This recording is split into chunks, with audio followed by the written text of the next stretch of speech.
hindi ho to opisyal na hearing ng Blue Ribbon Committee. Nangyari po, nagkaroon ng kaguluhan at alam natin na special session na lang po bukas at maaaring tapos na at magkaiba na ng liderato ng Blue Ribbon Committee. Pero, hindi po kami hihinto para ilabas ang katotohanan. Para ang ating mga sundalo patuloy na magsalita at maging yung mga sinabi na Atty. Levy, yung mga iba pang gustong lumabas at magsalita tungkol sa nangyaring korupsyon ng ating bansa ay lumabas pa rin. Kaya ho itong mga lahat ng sinabi dito, ayusin po natin yan, ayusin po namin yan ni Atty. Levy. Sa darating na panahon, maaaring hindi bukas, hindi sa isang taon, hindi natin alam.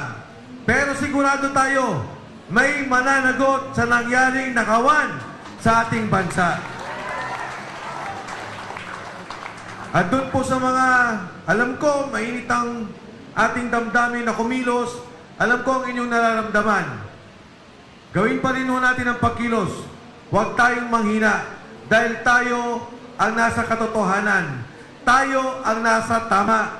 Tayo ang nakipaglaban para sa kinabukasan ng ating bansa. Sa ating mga kasundaluhan, maraming salamat sa inyo, Atty. Levy. Patuloy nyo, kayo ang bayani ng ating bansang Pilipinas. Magandang hapon po. Maraming salamat sa inyong lahat.